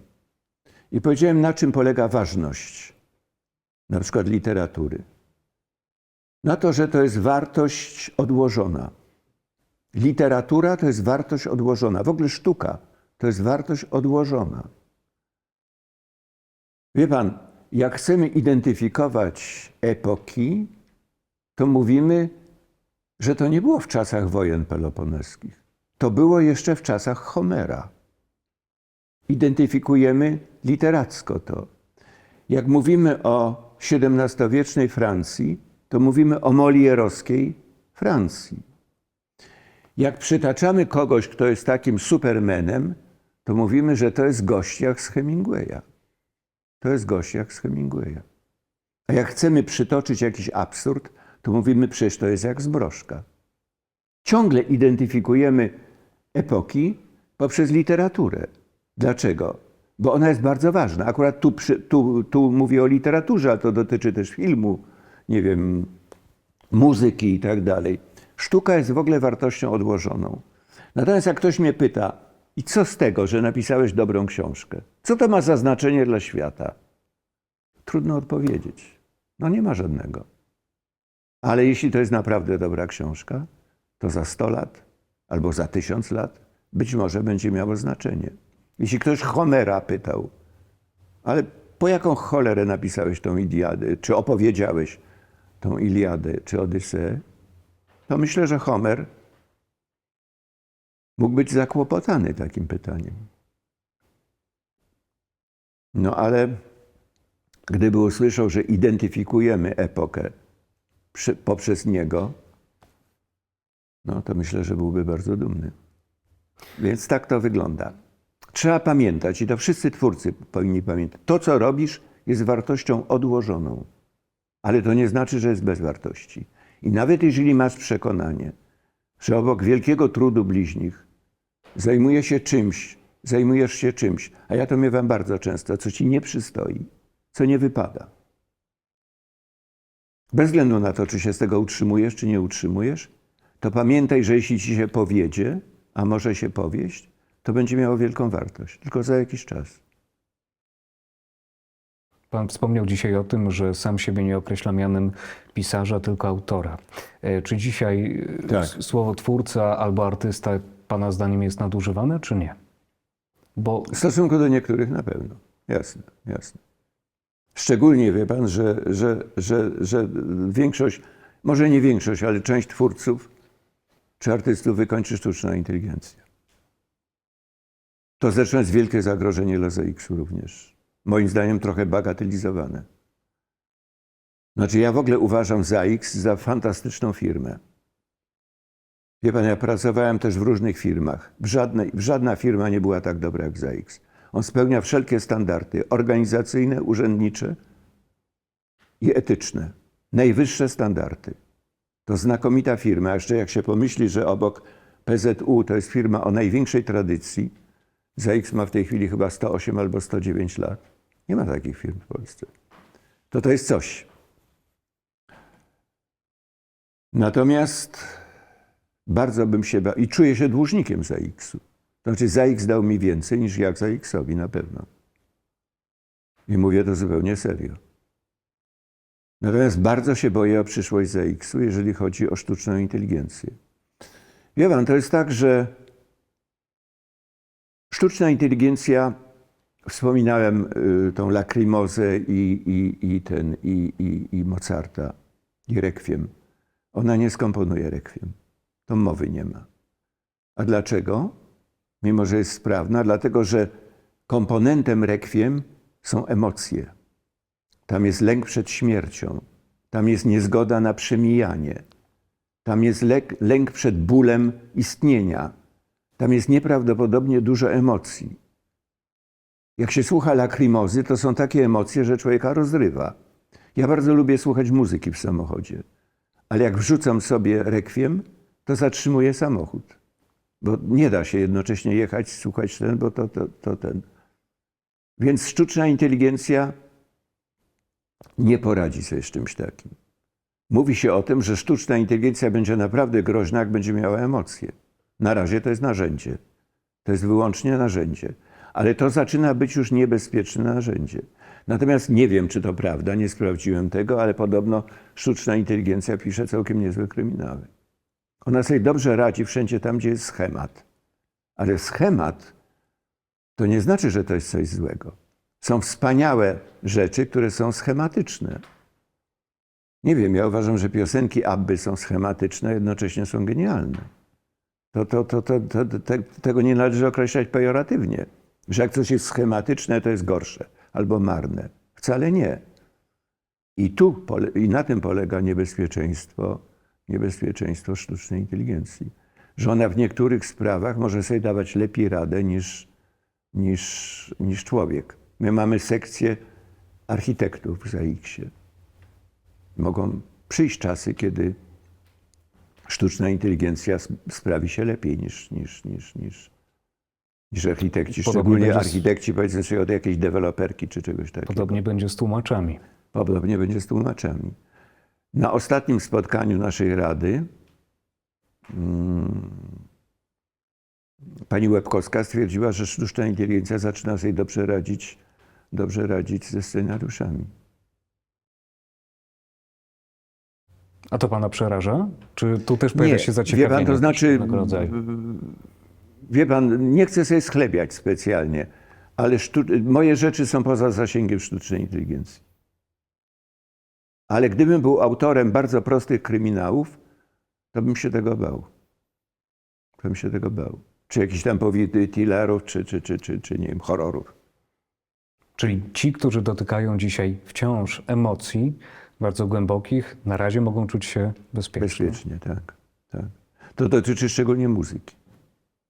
Te największe utwory to jest oczywiście maestria i nie wiem, umiejętność i warsztat niesamowity, i rzemiosło, ale bardzo poważnym komponentem są emocje. Jak się słucha Chopina, to oczywiście zadziwia jego kunszt, prawda? I jego wiedza na ten temat, i jego umiejętności. On poza tym był genialnym pianistą. Jednocześnie to nie zawsze każdy kompozytor jest dobrym odtwórcą, ale ta podstawowa wartość jego preludiów, skerc i wszystkich innych utworów to są emocje, to są jednak emocje. To jest nostalgia. U niego nie ma emocji takich jak u na przykład Mozarta. To jest raczej nostalgia, to jest smutek, to jest melancholia. Tam jest bardzo dużo melancholii. No ale to też są uczucia. Czyli rozumiem, kiedy pan prowadzi, może pan słuchać Chopina, ale w momencie, kiedy pojawia się Mozart, zatrzymuje pan samochód. Nigdy nie udało mi się wysłuchać całego rekwiem w samochodzie, bo jak przychodziła Lacrimosa, to myślałem sobie, nie, ja się rozwalę. To jest zbyt wielkie. Tego nie wolno jechać i słuchać. Jak te chóry się włączają i ciągną mnie w niebo, to naturalnie, że nie. A czego pan jeszcze słucha? W samochodzie? Na przykład, A albo bardzo w domu, różnych albo w rzeczy. domu. Od bardzo byle jakich, od Mozarta po standardy rosyjskie. Jakieś tam, wie pan, Ciemna Noc i ten. Bardzo lubię i bardzo słucham i nie mogę się od tego odczepić Nina Rotty. Szalenie. I nie tylko tego walca Apolonii, z którego on jest najbardziej znany, ale na przykład cała ścieżka dźwiękowa do Ojca Chrzestnego jest fantastyczna. Jest fantastyczna. Ona oczywiście wykorzystał folklor sycylijski, to nie ma dwóch zdań. Ale to jest zupełnie genialne. To jest godzina fantastycznej muzyki. Fantastycznej. Ja pamiętam, że jak pojechałem na Sycylię, to tylko po to, żeby pojechać do Corleone. Bo ja w ogóle bardzo lubię Ojca Chrzestnego. Ze względu na muzykę głównie, ale też fantastyczny film. Pojechałem do Corleone i tam jeździłem w okolicach Corleone i nasłuchiwałem tej muzyki. I nie słyszałem jej. Byłem w miejscach, które tam zostały użyte i tak dalej, ale nie słyszałem tej muzyki Nina Rotty. I pomyślałem sobie, on jest zbyt wielki. Jemu wystarczyła wyobraźnia. Ja nie wiem, czy on był kiedykolwiek w Corleone, czy nie był. Nie był Sycylijczykiem, on pochodził z Mediolanu. Dla Włochów z Mediolanu Sycylia to jest właściwie Afryka. Wspomniał pan o Sycylii. Te włoskie pejzaże zresztą są państwu chyba bliskie, bo nawet kiedy spojrzymy na zdjęcia, które dziś pan przyniósł, tam też Włochy się pojawiają. Tak, zaglądamy do Włoch. A co Włochy mają w sobie takiego, że akurat to ten kraj... To w zależy Europie, jakie Włochy, bo Włochy są bardzo różne. Ja nie przepadam za północ. Na przykład Wenecja tak, ale nie ten. Ja lubię te Włochy od Rzymu na południe. Czyli właśnie. Neapol? Kalabria, Apulia. Nie, Neapol jest paskudnym miastem. Kalabria, Apulia i Sycylia, jednak Sycylia. Sardynia? Trochę na Sycylię namówił mnie Iwaszkiewicz. On napisał taką książkę o Sycylii, marną zresztą. Ale chyba zacząłem właśnie... Nie, natomiast Sycylia to... Pamiętam, że jak pierwszy raz w takim prowincjonalnym kinie na Dolnym Śląsku zobaczyłem Ojca Chrzestnego, pierwszą część. I potem jak ta akcja przenosi się z zimowego Nowego Jorku na Sycylię do Corleone. I Al Pacino pyta, co to jest. A ten jeden z tych kamratów mówi, to Corleone. To powiedziałem sobie, muszę tam kiedyś pojechać. Muszę. No ale wiele lat minęło, zanim nie pojechałem. Ja byłem jakieś 10 lat temu niedawno. Pierwszy raz w życiu byłem na Sycylii. I Sycylia zrobiła na panu wrażenie, bo Tak. Noroty pan nie znalazł. To znaczy Sycylia normańska. Aha. Ja nie znam innej Sycylii. Nie znam tej arabskiej, nie znam tej greckiej. Ale to normańska tak, jest dzika i czuje się tam taką utajoną przemoc na tej Sycylii. Z tym, że miałem zabawną historię, bo rozmawiałem z takim, podszedłem do takiego jakiegoś mieszkańca Corleone, o którym myślałem, że to mógł być kiedyś jakiś mafijny cyngiel. Albo jakiś policjant, który miał chronić tego Borsalino. Albo policjant, któremu nie udało się ochronić Borsalino. Albo policjant, który próbował ochronić, ale to było niemożliwe. Borsalino i Falcone. I Falcone, tak. Albo jakiś pracownik magistratu miejscowego. Taki krzepki stary człowiek. A taki mocny i tak dalej. No i zacząłem z nim rozmawiać taką łamaną angielszczyzną. On mieszkał w Nowym Jorku przez jakiś czas. Ja też słabo mówię po angielsku, więc właściwie dukaliśmy. No ale zapytałem go o mafię. Powiedział, jaka mafia? Na Sycylii nigdy nie było żadnej mafii. Tutaj rzecz polega na tym, że na przysługach. Ja robię panu przysługę, pan robi mi przysługę. Ale niektóre rzeczy traktujemy serio. Jeżeli pan nie odpowie mi przysługą, no to pan ginie. Ale mafia? Tu nie ma żadnej mafii. On karmił koty. Ja go na końcu zapytałem, on zresztą przestrzegał mnie, żeby Fiatem Punto nie zapuszczać się w góry, bo to trzeba mieć dobry niemiecki samochód. No ale zdecydowałem się pojechać. No więc mówiąc, w tym Fiacie Punto piąty bieg nie chodził i ten... I go zapytałem, no dobra, a karmi pan koty? Na jaką przysługę pan liczy ze strony kotów? No i coś wymyślą. To jeśli chodzi o Włochy. A jak pan dzisiaj czyta książki? Czyta pan w papierze czy elektronicznie? No nie, w papierze.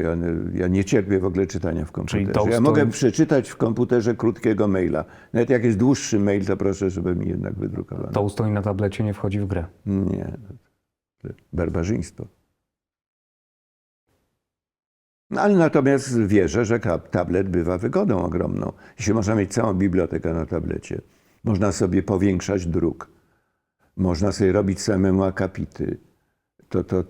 To jest szalona wygoda, ale to ja jestem z pokolenia niecyfrowego. Ale leci pan na Sycylię i wtedy nie bierze ze sobą 2 książek, tylko Nie, ja w ogóle 50. nie biorę książek. Wie pan, ja w tej chwili już bardzo niewiele czytam. Wracam ciągle do moich mędrców.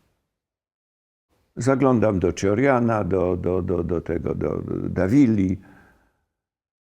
Bardzo lubię Księgę Niepokoju Fernanda Pessoa i to jest książka, którą każdy powinien przeczytać. Tak jak tej niewiele, to Księga Niepokoju jest fantastyczna. Marka Aureliusza też. To bardzo ciekawe, bo oni wszyscy piszą to samo. Fernando Pessoa, który był księgowym chyba w Lizbonie, czy zastępcą księgowego, na początku wieku, no i takim nikim zupełnie. I najpotężniejszy człowiek ówczesnego świata, cesarz Rzymu, Marek Aureliusz, Piszą bardzo podobnie. Też są pesymistami, też uważają życie za nonsens, też przeraża ich banał życia. Dokładnie tak samo. Bardzo są blisko nas. Zakładam, że po Wiktora Frankla pan nie sięga w takim razie. Po kogo? Wiktora Frankla w poszukiwaniu sensu. Nie, nikt mnie nie namówi na sens, więc nie ze mną takie numery. A widzi pan młodych autorów dzisiaj na rynku, którymi można się zachwycić? czy nie? Masłowską. Dorotą Masłowską. Mówię to z wielkim poczuciem dyskomfortu. Zabrała mi Nikę. Bo to były dwie książki, to był Warunek i Masłowskiej, i ona jednak wygrała. Potem rozmawiałem z jurorami Nikę i powiedzieli, no jednym głosem panu zabrała. Ale bardzo ją cenię. To znaczy uważam, że to jest wielki talent. Nie cenię specjalnie Twardocha, chociaż jest bardzo na fali. No i bardzo jest czytany, on bardzo jest uznany. Natomiast za najlepszego stylistę w tej chwili obok siebie uważam Stasiuka. Andrzej Stasiuk pisze fantastycznie. Bardzo lubię jego literaturę. Bardzo w ogóle lubię Stasiuka i bardzo lubię jego literaturę. Jeżeli ktoś z polskich pisarzy współczesnych powinien dostać Nobla, to Stasiuk absolutnie. Czyli jednak nie tylko Marek Aureliusz, nie tylko kiedyś Hemingway i dzisiaj ci wielcy mędrcowie, o których pan wspomniał, ale to młodsze pokolenie polskich pisarzy. No Stasiuk to nie jest takie młode. No tak, Stasiuk już jest niestety starszy, należy do starszego pokolenia. Dorotę Masłowską jak No możemy tak, zaliczyć? Dorota Masłowska to zbliża się do średniego pokolenia. Ona już ma swoich naśladowców. W muzyce jest podobnie, że jest pan się w stanie zachwycić młodym pokoleniem twórców? Słabo ich znam. Słabo ich znam. Jednak jeżeli słucham muzyki, to bardzo różnych rzeczy. Ale to wcale nie znaczy, że są źli. To wcale nie znaczy, że są marni. Pamiętam, że bardzo mi się podobały niektóre rzeczy. Jest taki zespół Kwiat Jabłoni. Bardzo są zdolni. To w ogóle nie ulega wątpliwości. Wielu jest bardzo zdolnych. Ale to jest bariera wieku, wie pan. To znaczy ja nie lubię rapu. Ale doceniam to. Uważam, że to ma znaczenie. To coś mówi o naszym świecie i tak dalej. Bardzo możliwe, że mówi dużo więcej niż moje próby literackie. No ale to nie jest moja poezja. Czy miejsce, w którym się tworzy pana zdaniem ma znaczenie? Pan powiedział o ogrodzie i to tylko 5 miesięcy w roku. Tak. To znaczy tak. Tak, dobrze mi się, kiedy pisałem, bo już mniej więcej 10 lat, czy nie wiem, tam 5 lat, 10 nie, 3-4 lat nic nie napisałem, już mi się nie chce pisać. Ale tak, mamy ładny ogród tam i tak, stawiam sobie stolik i to dobre. Wie pan, miejsce i pora roku. Ja nie pamiętam, żebym coś napisał w zimie. Czas pisania, bo to musi być uroda, musi mnie otaczać jakaś uroda. Czas pisania dla mnie to zaczynał się gdzieś poza Stankiewiczem. To zaczynał się gdzieś w kwietniu, a kończył w lipcu. Pan jest wyjątkiem? Powiedziałbym, że bardziej pora roku, no bo potrzebne mi jest światło. Światło, blask, lśnienie. Wie pan, dużo jest w mojej literaturze blasku i lśnienia, przy całym pesymizmie. Ja tego nadużywam. Ja blasku i lśnienia używam nawet tam, gdzie one ewidentnie szkodzą opowiadanej historii. Ale nie potrafię się oprzeć ich uwodzicielskiej sile. Wie pan, kiedyś pamiętam, że byłem z Januszem Głowackim w jakimś jury, już nie pamiętam, czy to był Camerimage. Nie, to był taki festiwal, który organizował nieodżałowany Kazimierz Kuc w Katowicach. To był festiwal sztuki reżyserskiej. Znaczy przyjeżdżały spektakle i ten. I tam było, pamiętam, mieszkaliśmy w hotelu w centrum Katowic i tam było zatrzęsienie dramaturgów, którzy, no tak jak na festiwalach, aktorek, znanych seriali, reżyserów i tak dalej. Ale jedyną wielką gwiazdą tego był Janusz Głowacki. To za nim biegały kamery. i dziennikarze, i dziennikarki z mniej czy bardziej banalnymi pytaniami. I pamiętam, że siedzieliśmy kiedyś przy śniadaniu, był Kuc, Trela i ja, i Głowacki już tym zmęczony tym, powiedział, czego oni do cholery ode mnie wszyscy chcą. Ja mówię, wiesz Janusz, chcą się ogrzać w twoim blasku. On mówi, dobra, niech się grzeją w twoim. Ja powiedziałem, wie pan, problem polega na tym, że ja nie roztaczam żadnego blasku. Więc może dlatego używam go w literaturze i tak jak powiedziałem, nadużywam. Wiem o tym, że nadużywam, ale jak używam blasku i lśnienia nawet tam, kiedy opowiadam bardzo ponure historie. Ale jest mi to do czegoś potrzebne. A tak na co dzień ten blask, o którym pan mówi, to jest właśnie ta charyzma, o której też pan wspominał? Nie, to nie ma nic wspólnego z Nie ma charyzmą, nic. Nie, to jest rodzaj odczuwania. Powiedziałem panu, że nawet opowiadanie o śmierci dzieje się w blasku. Wybrałem lazurowe wybrzeże, okolice Vence, słońce, południe, piękne kobiety, piękni mężczyźni i śmierć mojego bohatera. Pytając o te miejsca w procesie twórczym, kiedy wspominaliśmy pański ogród, przypomnę, tylko 5 miesięcy w ciągu roku, chciałbym nawiązać do takich miejsc... No może przesadzam, może 6. 6. Od 5 w porywach do 6. Wiatru 6. Domy pracy twórczej. No nie wyobrażam sobie wtedy, kiedy pisałem, a był okres, kiedy nadrabiałem tą przerwę, więc pisałem dosyć intensywnie, żebym pisał coś w listopadzie. No to się stuknąć w głowę. Chociaż zakładam, że są tacy, którzy w domach pracy twórczej mogą tworzyć i w grudniu. Byłem 2 razy. Byłem raz w Sopocie, od kiedy jestem za X, jestem kilkadziesiąt lat. Byłem 2 razy. Byłem raz w Sopocie i 2 razy w Krynicy byliśmy z żoną. A nie wyobrażam sobie, żebym tam mógł pisać. Nie, to nie. Nie, muszę mieć swoje biurko, swoje miejsce, swój stół, który wystawiam do ogrodu, porę roku. No i nastrój, a z nastrojem u mnie jest ciężko. Ale myślę, że te światła i to wszystko, co dzisiaj wokół nas i to miejsce, w którym przecież jesteśmy, one mogą tworzyć nastrój do tego, żeby po raz kolejny sięgnąć po zdjęcia, które dziś pan tu przyniósł. Zdjęcia, które zachwycają i wspomnę o tym raz jeszcze, dlatego że są bardzo szczegółowe. One były wywoływane albo w Lwowie, albo w Krakowie, albo w Wiedniu. Najczęściej Lwów. Najczęściej Wiedeń, Lwów, tak. Lwów i Wiedeń. Bardzo solidne, bo bardzo grube.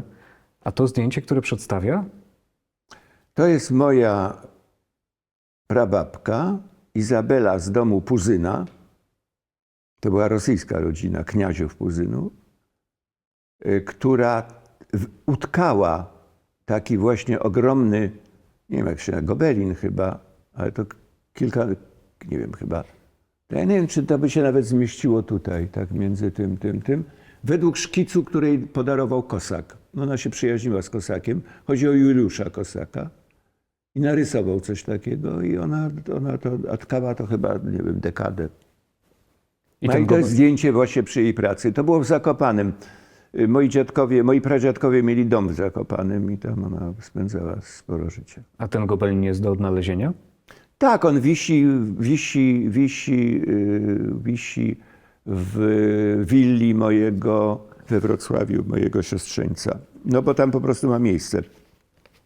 Miał wisieć u nas, ale doszliśmy do wniosku, że to zajęłoby całą ścianę i bardzo, bardzo by zmniejszyło. A to jest postać, o której pewnie moglibyśmy poświęcić całą naszą dzisiejszą rozmowę. Wie pan, ja go nie znałem oczywiście. Bo to jest historia zasłyszana. Kazimierz Badeni, tak. No ale jest w wszystkich encyklopediach i tak dalej.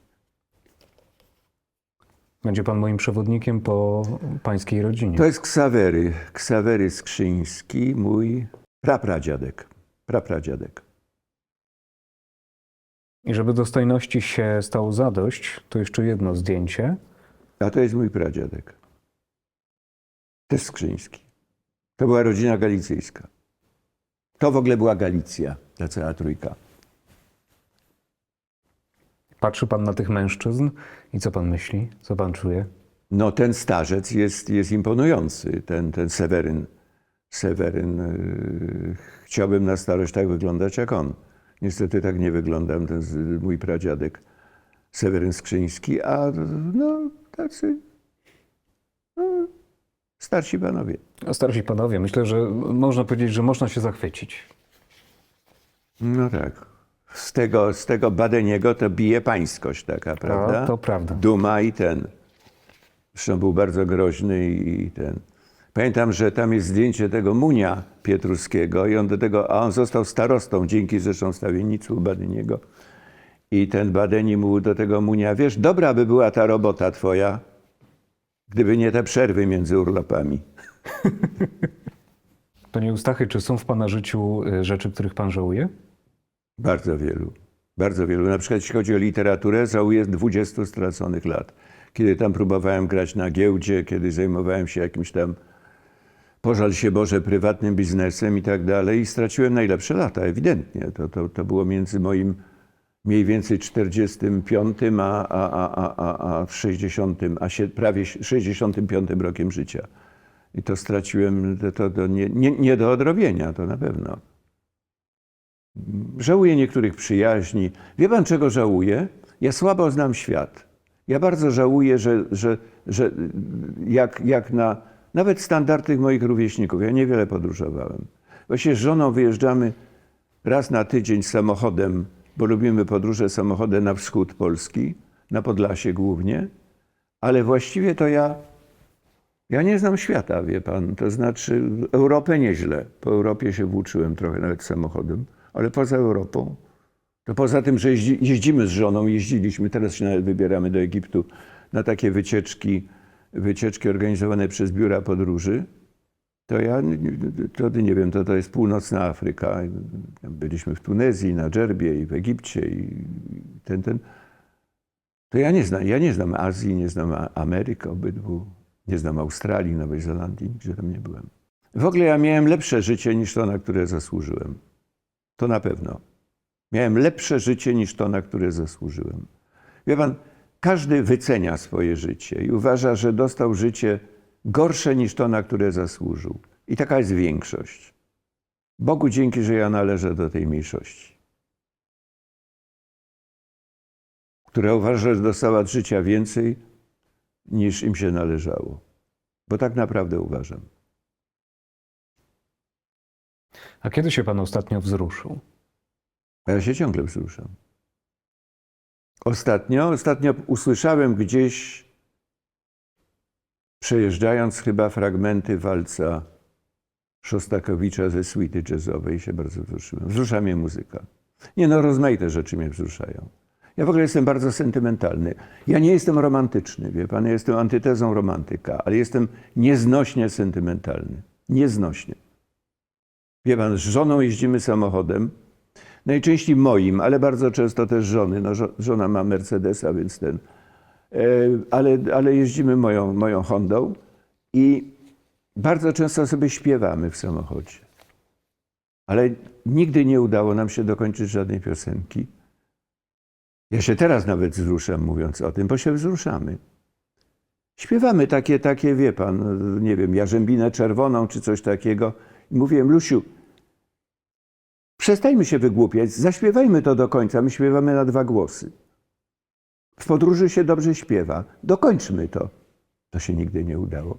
Albo jej się łamie głos, albo mnie. To nie ma nic wspólnego z romantyzmem. Ale to jest taki nieznośny sentymentalizm, bardzo zresztą niemęski. Niemęski? Nie wiem, pamiętam, że po tym filmie Zimna wojna bardzo nam się spodobała ta piosenka, 2 serduszka i ten. I czasami to bardzo prosta piosenka, tam są 2 zwrotki. Też nam się nigdy nie udało tego dokończyć.